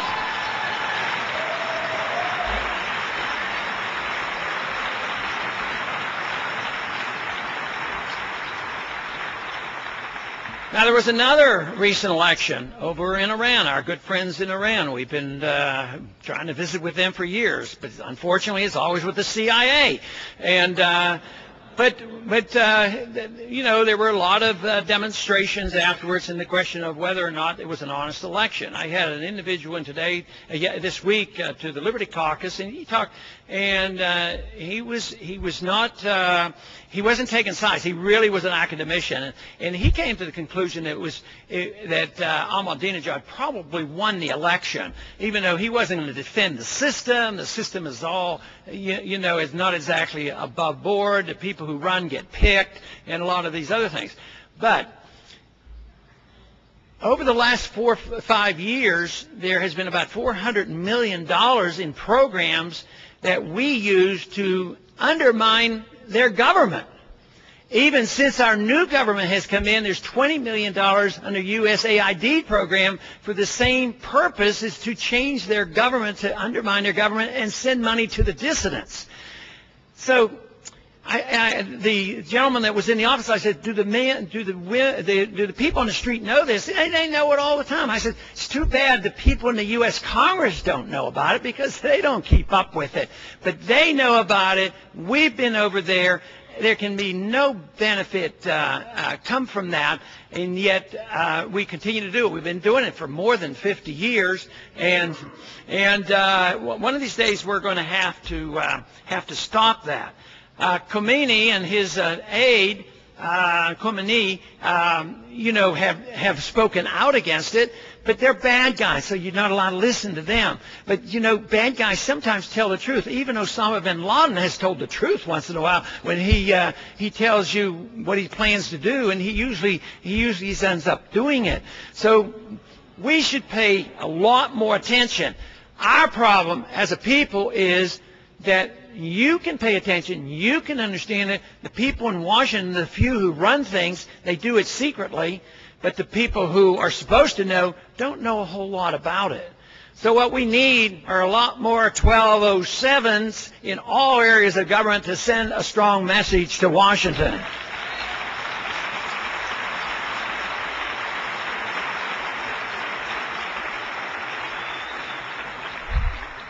You know, recently we had a bill on the floor that had money in to prohibit the release of the torture pictures. Because if the pictures were there, then we would be accused of being a torturer. But if you don't see the pictures, then we don't have to be accused of being a torturer country. So, but this was a big problem. It was a legislative problem, because if that language stayed in the bill, a lot of the Democrats wouldn't vote for the bill, and this was a very important piece of legislation. So the president came over and talked to the Democrats and made the promise, and he said, "This is what we'll do: leave the language in, and I'll just take care of it with an executive order, and we won't let the pictures be exposed." So that unfortunately is the system. Too many executive orders, too many signing orders, too much carelessness by the U.S. Congress, too little respect to the Constitution.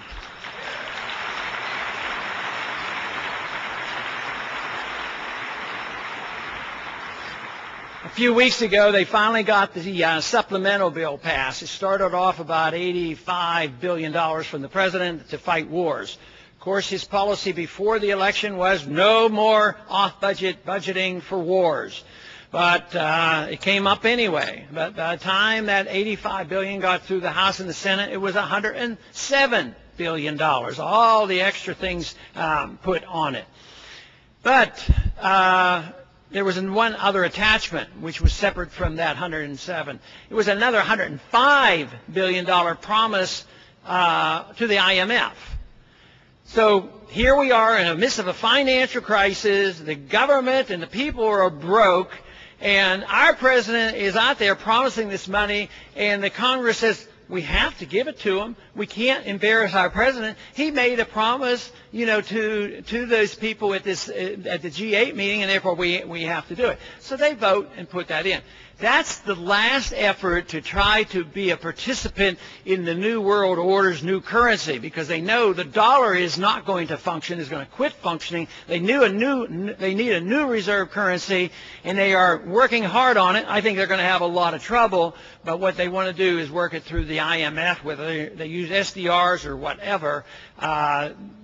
We want to be involved. But the real truth is I think we've lost control. I think the dollar will not remain as a reserve currency in the world. I think countries like China and Saudi Arabia and others, and even Russia, will have more to say about it. And guess what? They're sympathetic to gold.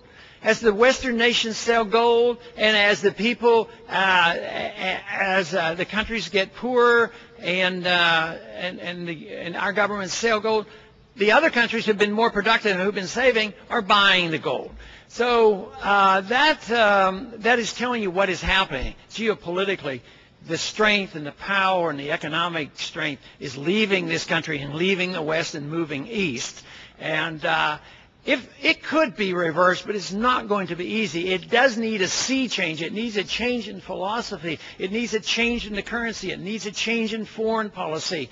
But it could be done. I think there's a pretty good chance it will happen, but not gradually. I think what's going to happen is we are bound and determined to continue with these programs until we have a financial crisis.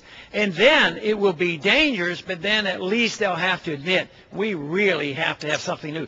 This is why our efforts, the Campaign for Liberty's efforts, is so crucial to have not only you in place and you energized, protecting yourself financially, learning what is going on, protecting yourself in a political sense, but getting a lot more people, because the determination will be when the crisis hit, are we going to accept the international central bank fiat monetary system taking over? Are we going to have a UN army and just move to world government, which will be a total disaster?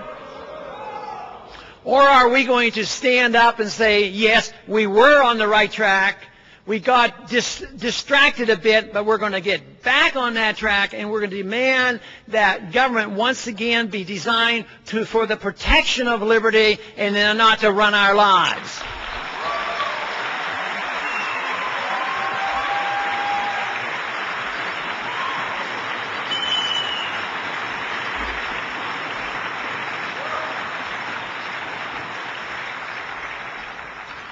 There was hope in the new administration that we would have a little bit more concerned about detention without proper defense in court. And yet right now they've just changed the name to National Security Courts, and indefinite detention, loss of habeas corpus, always for good reason, always for patriotic reason. But a bad change in direction. Because if it can be used for 1 or 2 here or there, or 10 or 20 foreigners here or there, or 50 or 100 more, when push comes to shove, they will use those powers against us. So this is very, very important, although it's not on many people's radar screen.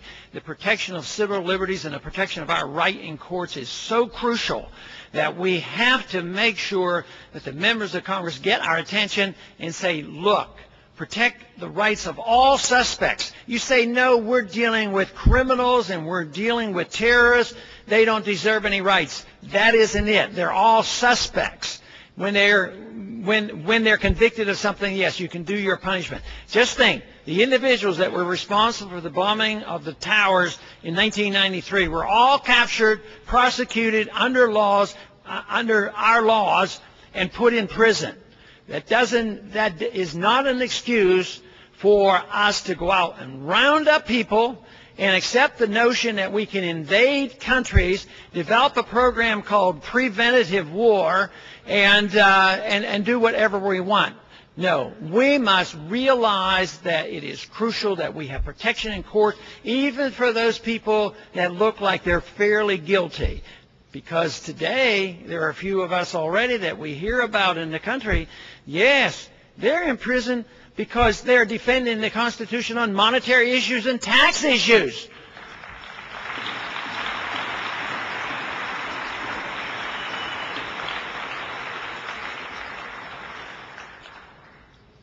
So our job is really gigantic as I see it. But I also believe that we are on the verge of seeing some dramatic changes. I don't believe for a minute that we have turned the corner of this economy. Right now, if you listen to the business stations, they talk it up, and everything is starting to come back again. And the unemployment rate, we only lost 500,000 jobs last week instead of 550,000 jobs. And that is a sign of growth. So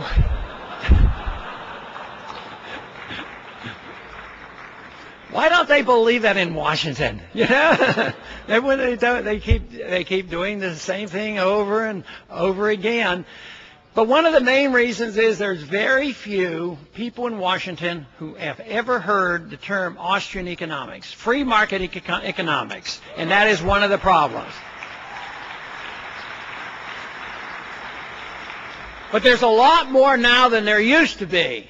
And I am very pleased with that. That is where I have a lot of hope. I do not have a lot of hope with what is happening in Washington, but I do have a lot of hope of what's happening, especially on the many campuses I've gone to during the campaign as well as since then. The young people are really, really interested. And they're the ones who are inheriting this. And they're the ones who will have to deal with this. They're going to have to wonder how debt gets liquidated and how we get back on our feet again and what the laws ought to be and how the market works. They have to address some serious fundamental facts, though. We have a medical crisis in this country. And they say, well, everybody comes to the conclusion, well, we just don't have enough government. We need, government to take care of it. But they never ask the one question, which is, I think, key. Do you have a right to free medical care? No. But people in Washington think that everybody has a right to free medical care. They have a right to free education, but they never ask the question, who are we going to steal it from? They don't ask that. But we are going to be forced to ask those questions, and I think that we have that opportunity. And the people in Washington will still need an awakening. And we will be able to achieve a lot if we continue to do what we're doing. But I don't see a gradual, graceful transition. I wished it were so. I wished all of a sudden we'd get 100, 200 more people in Congress and we would do the right voting and gradually. I don't think it would be that bad. If we all of a sudden had the right monetary policy and balanced the budget, if you get into trouble financially and you're in big debt, you quit spending, you try to pay off your debt, you try to save some money, you work harder. But that's exactly the opposite of what the government's done. They say, oh, debt is good, and don't let the prices go down, and we'll keep taxing you. I mean, everything is absolutely backwards. But we need to make sure that they get the message about free market economics and understand why, if you truly care about people, if you truly care about people having medical care, if you truly care about people getting a real education, you have to have a lot less dependency on the government. You have to have more dependence on yourself, your family, your friends, your neighbors, your churches, your local communities. Then we might be able to solve the problem. But if the dependency is on, the local government, the state government, the federal government, and world government, there's not a chance in the world that we can win this. But fortunately for us, we've had a good history. At least reasonably good and better the rest, because we had an understanding about what personal liberties were about, how important it is to have private property.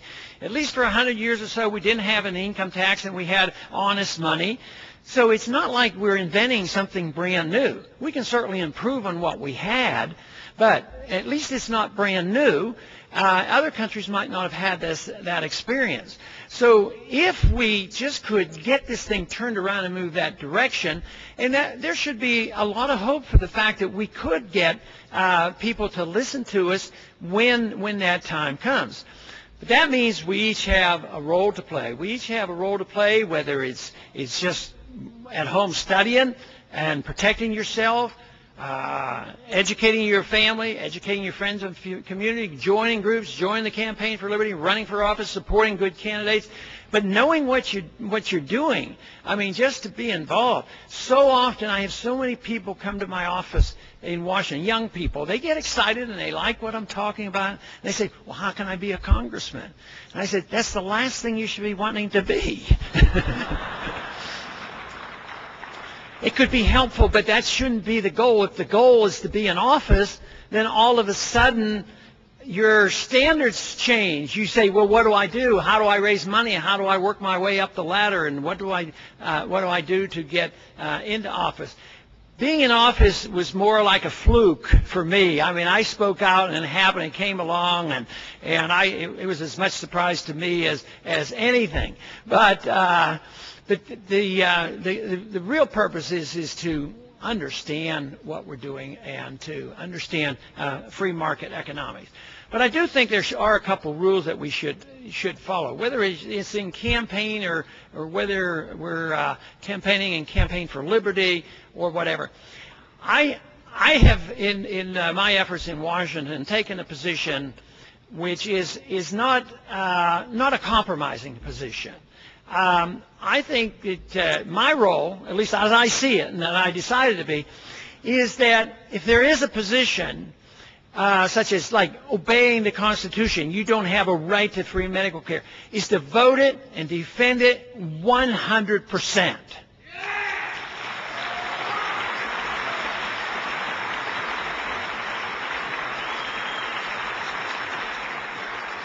Others would say, no, what you need to do, if there's a bill up there for $100 million, get an amendment and give a grand talk and whittle it down to $99 million. And I don't get any excitement out of that. Because the point is, it's all wrong. If you concede a little bit of the welfare warfare state of 1%, it doesn't seem much like that's where it starts. You concede 100% of the principle, and therefore then it's going to grow.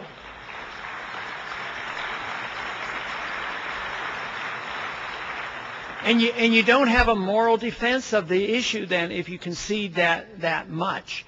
But I think that being precise and knowing what you believe in and perseverance can win out in the end. They've made a few articles have sort of poked fun at me about, oh yeah, he's been around a long time saying that thing about the Federal Reserve and sound money, but now they're giving me a little bit of credit and say, yeah, and why is there more credibility? Because of you.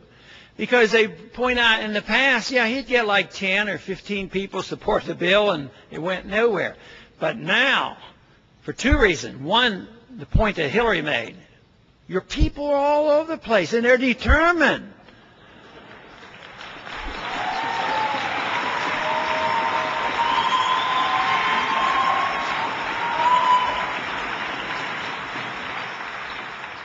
And because of 1207. There is hardly a member of Congress, whether it's right, left, or middle, that haven't one time or another come up and said, you still have signs in my district. What are they doing?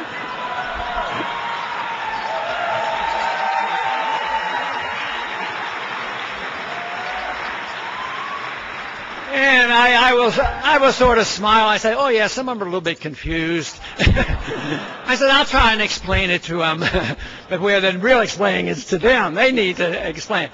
But the point is that I think that is one of the reasons we have 88 Democrats on there, because the signs aren't just in the Republican districts, they're in the Democratic district, because the message of liberty is appealing across the board, and it's not just some right-wing group. This is a message of liberty.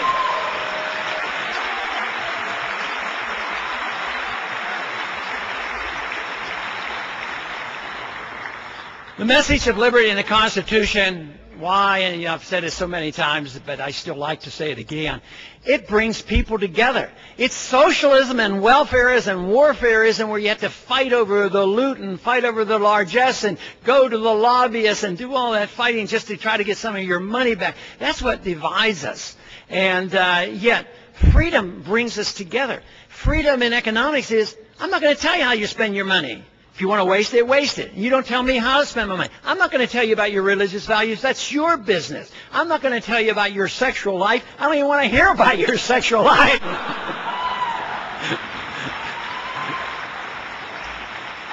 But all of a sudden, that brings people together. Now, if you have the left, they want to tell you everything you're going to do economically, and the right wants to tell you everything you want to do socially.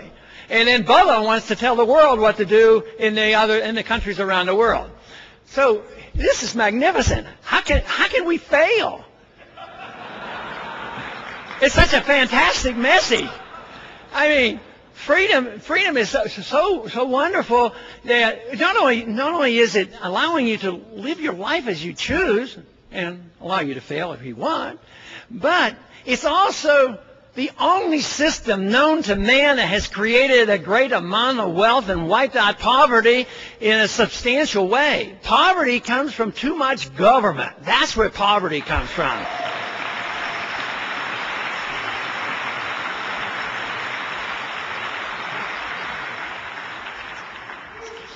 You know, there's one principle that they used in our early years. It's too bad that we can't reinstate it, and maybe as we reinstate our Constitution, we'll allow this to happen again.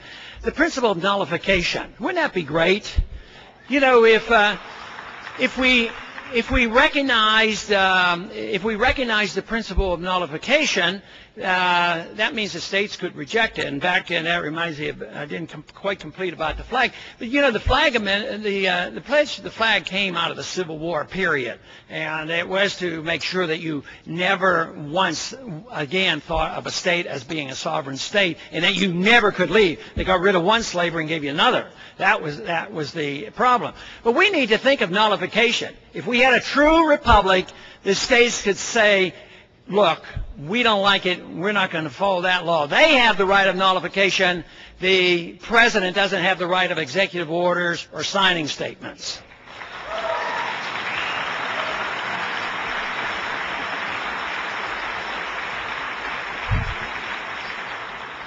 But there is another nullification that we should think about, and it could be reinstituted right now just through education. And you know, if you think about the laws are written by the House and the Senate, and then the President signs it, and then if nobody likes it, they take it to the courts, and the courts rule. But then we still end up with horrendous laws. You know, the courts have never ruled favorably for us who would want to defend or point out the collection of taxes unconstitutional or the monetary system. They always rule in favor of the state. But what if we had enough people educated and understood jury nullification? Where the jury, in the early years, the jury was instructed that they could rule both on the facts and the law. Today, they're told you can rule on the facts, but not the law. But what if there's anything, hopefully, that we could survive with is the secrecy of the jury. But they have already, you know, you've heard the stories about how they try to prevent any education along that way. But that would be a tremendous last resort. That was meant to be the last resort. If the Congresses fail and the courts fail and the presidents fail and you get lousy laws, the people, if they believe these laws are bad, they ought to be able to just excuse people and say, that is a dumb law, we're not even going to bother with it.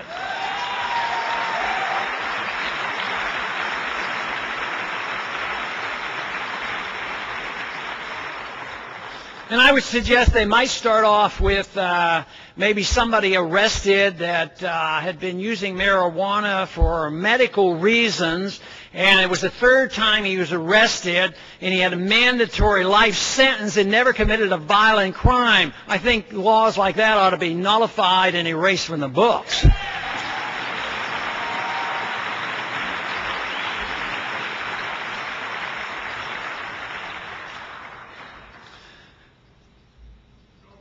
one dream that I've had, and I continue to have, we're all allowed to have some dreams. My dream is that I can participate in a group like this that will light the light of liberty in the hearts of all Americans. That is what I really dream of, where people know it and understand it and believe in it and promote it. That is what we need. Then we don't have to fear our neighbors. We don't have to fear our neighbors because they're going to send the government after us to collect more taxes because they want something. They're not going to send the government to tell us whether or not we're allowed to have tobacco or use a marijuana cigarette when we think it might help a medical problem. I mean, this would be a magnificent dream. In our early years, there were a few countries that tried to emulate us and say, you know, America is a great place. They have freedom, and we ought to try that. And people did try to do it, but not necessarily all that successful. But there's no reason that we have to think that we're going to be locked into the dark ages, although that is an option if we don't do the right things. If we're not successful with the promotion of these views, I really believe we could go into some terrible dark age and go for many, many years where people live in poverty and our kids not have anything near really what we've had. And this to me is no reason if we could just set the example. I've argued so often that our foreign policy has only two options. One, we go to our other countries and we tell them, we want you to do this. And they say, oh, okay, we'll do them because you're big and powerful. So we give them money. Then we go over here and we say, we want you to do this. And they say, well, we don't like you and we're not going to do it. So we drop bombs on them. Why can't we have the third option? Why can't we say, we want to trade with you, we want to talk with you, we want to get along with you, we want to go back and forth in travel, and when you see what we have, you're going to want to be like us. But you can't make other people act the way you want them to be by grabbing them by the shirt collar and shaking them and saying, you have to believe in this. You want to be very principled, believe in something 100% and know it. But I really believe it's important that the rhetoric be different. Because if the rhetoric is rough and coarse and insisting on how people should live, they will rebel, and that is human nature. They will just push you away. But the most important thing is to understand the issues, and when you will feel good is when people will come and ask you a question. You may say something over and over and over again, and nobody listens. I had the conviction, or at least I was convinced that probably I would go through a congressional career where nobody would ever ask me a question. And nobody would. And I thought, well, it doesn't matter. Maybe somebody out there will listen and pick up from it and follow through with it. If I set a standard and set a record, and on occasion, you know, I had to vote by myself in Congress just to do that.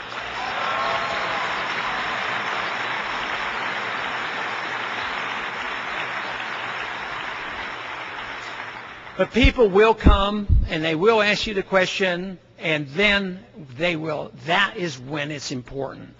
And right now, the country is starting to ask the question. So if you're versed in the freedom philosophy, people will ask you the questions, you give them the answers, and they will join. We will always have an energetic group. It is true, and something I'm very proud of, that during the campaign, we were the most energized because, generally speaking, the other side, all the others, their thought leaders were the Keynesian professors and the interventionist philosophers about why we should police the world. But the grassroots just were robots. But the people who believe in liberty are the leaders themselves. And therefore you are not willing to sit by and just watch things go by, because you know that it's worthwhile to go out. And you know, there were times when I would see people standing out. I mean, I was impressed too to see how many people stood, and I thought, well, they couldn't be doing this for me because that I'm not that important. But then I would say,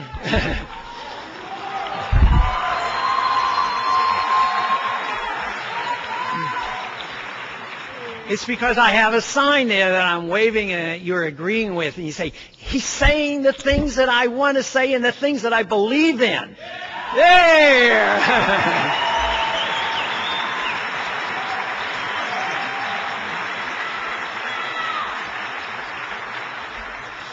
So we all ought to pursue our dreams. We all have our personal dreams and our dreams of our family and our dreams of taking care of ourselves. But we also have to have a dream about liberty because that is what provides us the greatest choices. Freedom is what releases the creative energy. And if you have religious belief, you have the freedom of choice and on your religious beliefs, and nobody's going to tell you what to do. And if that's important, it's important to me, and I'm sure it's important to a lot of others, that, you know, if that is the ultimate importance in your life, you don't want to have to be fighting with the government on whether or not you can say certain things in your own church. I mean, the political correctness and the abuse of the First Amendment is intruding so much that we should have this concern.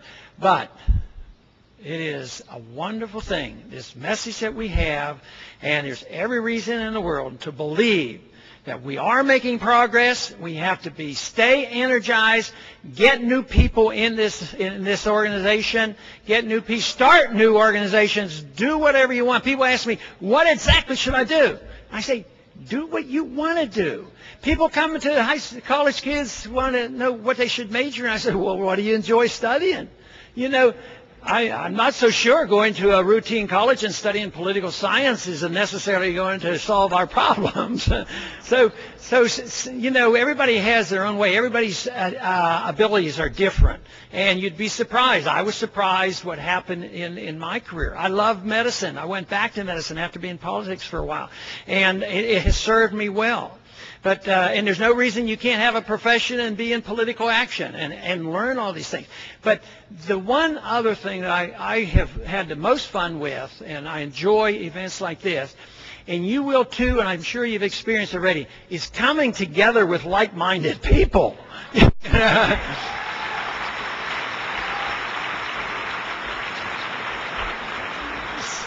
So many times I'm asked about how can I maintain my sanity up in Washington because there aren't that many like-minded people. I maintain my sanity by coming and visiting with people like you, and thank you very much for you coming tonight.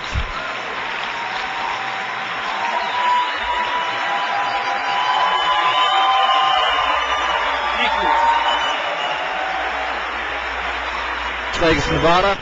On behalf of fellow talk show host and producer on GCNlive.com, George Butler, I am Richard Reeves, and we've been really pleased to bring you this conference and the great speakers that we've just had, Tom Woods, Mark Skousen, and Dr. Ron Paul, right here in front of about 1,700 enthusiastic Ron Paul supporters all over from the western side of the United States.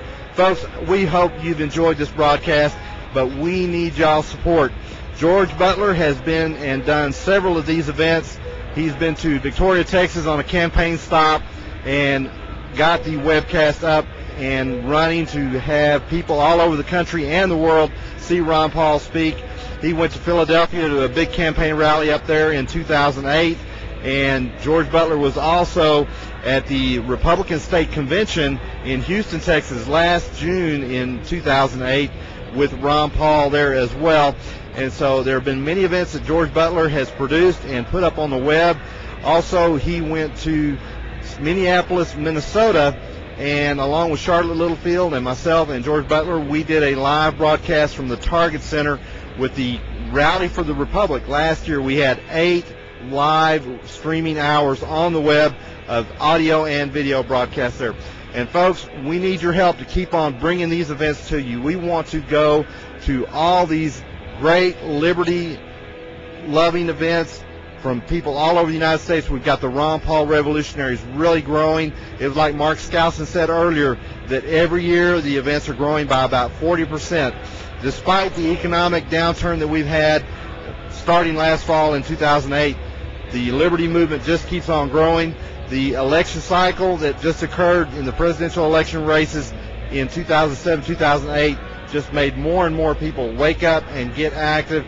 And even Ron Paul is excited. Like he said, he didn't know if anybody would even ask him a question, but yet here he is in front of about 1,700 people. And this is just from the western side of the United States, just the states around the Pacific West Coast, California, Nevada, Arizona, Colorado, Wyoming. It's just a regional conference here, yet that just keeps growing bigger every year.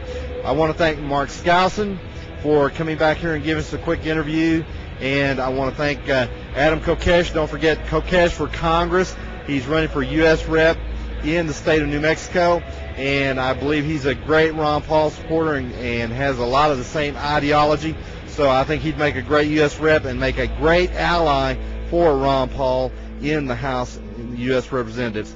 So, folks, like I said, help us bring more of these broadcasts to you. The place to go is thesecrettruth.com. That's George Butler's website. That's also his program's website that he does on Saturday night, thesecrettruth.com. All the contact information to get in touch with George Butler to help sponsor these webcasts as we try to go all around the country and ultimately maybe even the world to bring big liberty and patriot events to you.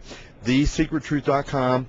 And once again, on behalf of George Butler and also Ted Anderson with GCNlive.com, I want to thank everybody for tuning in to this live webcast. I'm Richard Reeves, and hopefully we'll see you again soon. Bye-bye.